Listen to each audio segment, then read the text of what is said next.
ನಾನು ಏನೆಲ್ಲ ಸಹಿಸ್ಕೊಂಡು ಬಂದೆ, ನೀನು ಇವತ್ತಲ್ಲ ನಾಳೆ ಸರಿ ಹೋಗ್ತೀಯಾ ಅಂತ. ಆದ್ರೆ ನೀನು ವಿಷ ತುಂಬಿದ ಸರ್ಪ. ವಿಷ ಕಾರೋದು ಒಂದೇ ನಿನಗೆ ಗೊತ್ತಿರೋದು. ಇನ್ನು ಸುಮ್ಮನಿದ್ರೆ ಅರ್ಥ ಇಲ್ಲ. ಏನ್ ಮಾಡಕ್ಕಾಗುತ್ತೆ ನಿನ್ ಕೈಲಿ? ಏನ್ ಮಾಡಕ್ಕಾಗುತ್ತೆ? ಆಫ್ಟರ್ ಆಲ್ ನೀನೊಬ್ಳು ಉಪ್ಪಿನಕಾಯಿ ಮಾರೋಳು. ಅದೇ ನಾನು, ನನ್ನ ಹತ್ರ ಹಣ ಇದೆ, ಆಸ್ತಿ ಇದೆ, ಅಂತಸ್ತಿದೆ. ನಿನ್ನ ಹತ್ರ ಏನಿದೆ?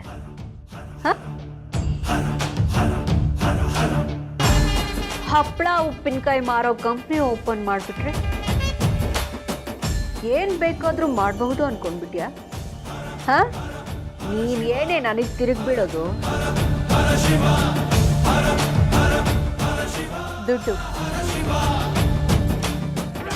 ನೀನು ಕಂಡವ್ರ ದುಡ್ಡಲ್ಲಿ ಬದುಕ್ತಾ ಇರೋಳು ಮೀರಾ.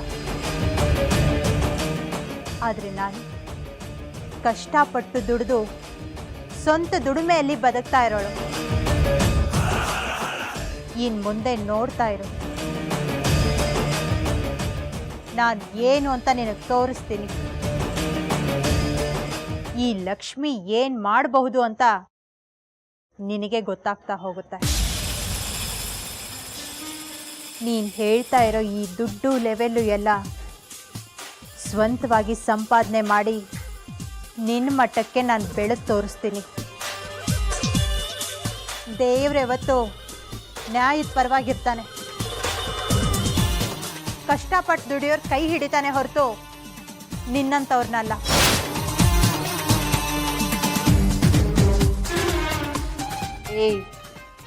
ನೀನು ಬದುಕಿರೋದೇ ಹೆಚ್ಚು. ಬದುಕಿದ್ದೀನಿ ಅಂತ ಬಾಯಿ ಬಂದ ಹಾಗೆ ಮಾತಾಡೋದಲ್ಲ. ನಾನು ಸಾವಿಂದ ಪಾರಾಗಿ ಬಂದಾಗಲೇ ನಿನಗೆ ಸಂಕಷ್ಟಗಳು ಶುರುವಾಯಿತು ಅನ್ನೋದು ನೆನಪಿದೆಯಾ ಮೀರಾ? ಅದನ್ನೆಲ್ಲ ಒಂದ್ಸಾರಿ ನೆನಪು ಮಾಡ್ಕೋ.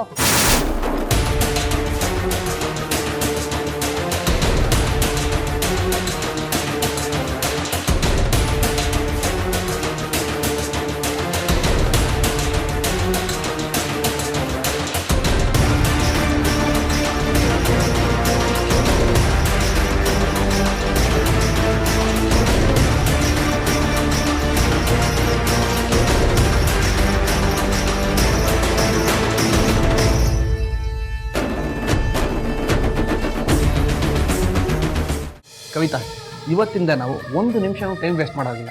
ನಮ್ಮ ಬ್ರ್ಯಾಂಡ್ಗೆ ಆರ್ಡ್ರುಗಳು ತುಂಬ ಜಾಸ್ತಿ ಆಗ್ತಾ ಇದೆ. ಹೊಸ ಹೊಸ ಡಿಸ್ಟ್ರಿಬ್ಯೂಷನ್ ಕಂಪ್ನಿಗಳು ನಮ್ಮ ಪ್ರಾಡಕ್ಟ್ಸೇ ಬೇಕು ಅಂತ ಇದ್ದಾರೆ. ಇಂಥ ಹೊತ್ತಿನಲ್ಲಿ ನಾವು ಸುಮ್ಮನೆ ಕೂತ್ಕೋಬಾರ್ದು. ಯಾವ ಆರ್ಡ್ರುಗಳು ಕ್ಯಾನ್ಸಲ್ ಆಗಬಾರ್ದು ಅಂತ ಲಕ್ಷ್ಮಮ್ಮ ಹೇಳಿದ್ದಾಳೆ.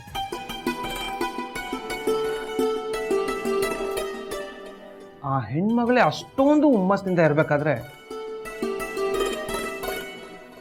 ನಾವು ಹಾಗೆ ಕೂತ್ಕೊಳ್ಳೋಕ್ಕಾಗತ್ತಾ? ನೋಡು, ನಾನು ನಾಳೆನೇ ಎಲ್ಲ ಆರ್ಡರ್ಗಳಿಗೂ ಡೆಲಿವರಿ ಕೊಡೋಕೆ ರೆಡಿ ಮಾಡ್ತೀನಿ. ನೀನು ಹಾಗೆ ಅಕೌಂಟ್ಸ್ ಎಲ್ಲ ನೋಡ್ಕೊ. ಆಯ್ತು ರೀ, ಇನ್ನು ಮುಂದೆ ನೋಡ್ಕೋತೀನಿ. ಅಮ್ಮ ಅಮ್ಮ ಏನಪ್ಪ? ಅಮ್ಮ, ಇತ್ತೀಚೆಗೆ ನಿನ್ ಸೊಸೆ ನನ್ನ ಮಾತೇ ಕೇಳ್ತಿಲ್ಲ. ನೀನಾದ್ರೂ ಹೇಳ್ಬಾರ್ದಾ?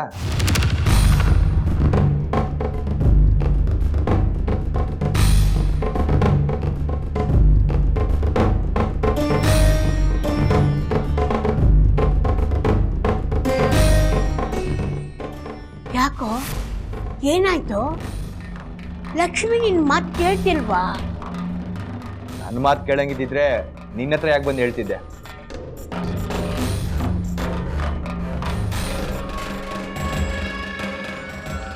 ಅದು ಯಾವುದೋ ಫೈಲ್ ಇಟ್ಕೊಂಡು ಕೂತಿದ್ದಾಳೆ. ರೆಸ್ಟ್ ತಗೊಳ್ಳಿ ಅಂತ ಹೇಳಿದ್ರೆ ನನ್ನ ಮಾತೇ ಕೇಳ್ತಿಲ್ಲ.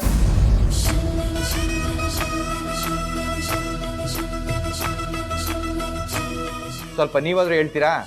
ಇಷ್ಟೇನಾ?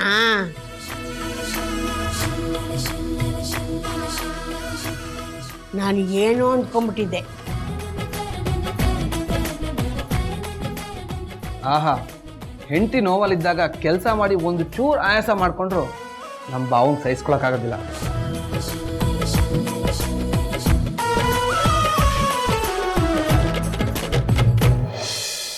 ಗಂಡ ಅಂದರೆ ಹೀಗಿರಬೇಕು. ಆಹಾ, ಬರೀ ಬಾಯಲ್ಲಿ ಹೇಳೋದಲ್ಲ, ನೀವು ಕಲಿಬೇಕು. ಅನ್ಕೊಂಡೆ, ಏನೋ ಬಾಯಿ ತಪ್ಪು ಅಂದ್ಬಿಟ್ಟೆ. ಆದರೆ ಈ ಮಾತು ತಿರುಗಿ ನಮ್ಮ ಬುಡಕ್ಕೆ ಬರುತ್ತೆ ಅಂತ ನನಗೆ ಗೊತ್ತಿರಲಿಲ್ಲ. ಕ್ಷಮಿಸ್ಬೇಕು.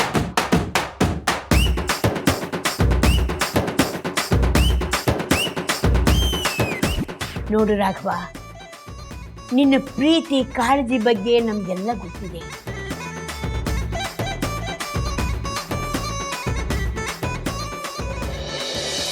ಆದರೆ ಆ ನನ್ನ ತಾಯಿಗೆ ಕೆಲಸದ ಬಗ್ಗೆ ಅಷ್ಟೊಂದು ಶ್ರದ್ಧೆ.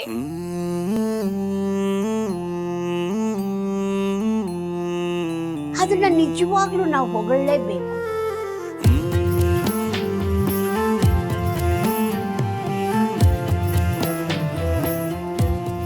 ನಾವಿವತ್ತು ಅನ್ನನ ನೆಮ್ಮದಿಯಾಗಿ ತಿಂತಾ ಇದ್ದೀವಿ ಅಂದರೆ ಅದಕ್ಕೆ ಕಾರಣ ಅವಳ ಶ್ರದ್ಧೆ, ನಿಷ್ಠೆ, ಶ್ರಮ.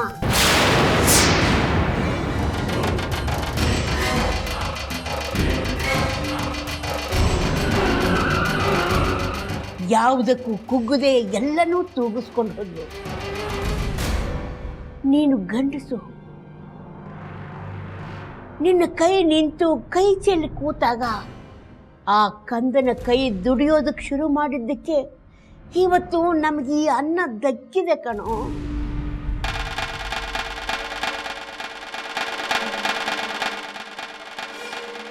ಹೌದು ಅತ್ತೆಮ್ಮ, ಲಕ್ಷ್ಮಮ್ಮನ ಇಂಥ ಶ್ರಮದಿಂದನೇ ನನ್ನ ಕಾಲು ಬರೋ ಆಗೋದು.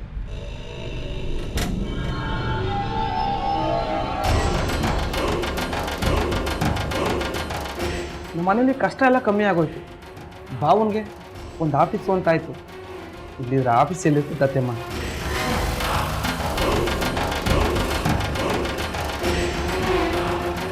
ಅಲ್ವಾ ಬಾಬಾ?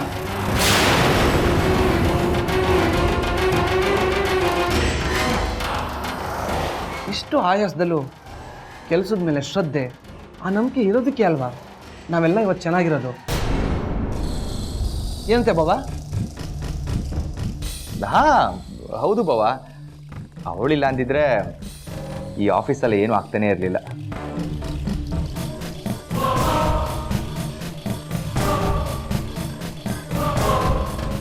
ಇವತ್ತು ನಾವು ಹೀಗಿದ್ದೀವಿ ಅಂದರೆ ಅದಕ್ಕೂ ಕಾರಣ ಅವಳೇ.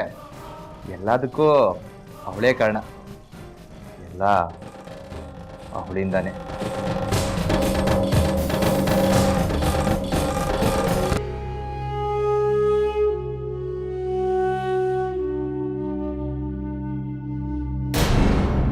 ನಮ್ಮ ರಾಘವನಿಗೆ ಅವಳು ಅಂದ್ರೆ ಪ್ರಾಣ. ಅವಳಿಗೊಂಚೂರು ನೋವು ಆಯಾಸ ಆದರೂ ಸಹಿಸಲ್ಲ, ಒದ್ದಾಡ್ಬಿಡ್ತಾನೆ. ದೇವರು ಅವರಿಬ್ಬರನ್ನ ಕೊನೆವರೆಗೂ ಹೀಗೆ ಇಟ್ಟಿರ್ಲಪ್ಪ.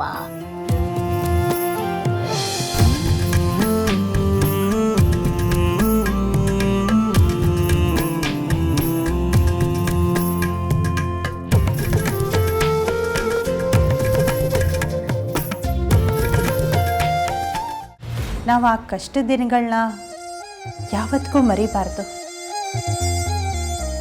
ಆಗಲೇ ಅಹಂಕಾರ ಅನ್ನೋದು ನಮ್ಮ ಹತ್ರಕ್ಕೂ ಸುಳಿಯಲ್ಲ.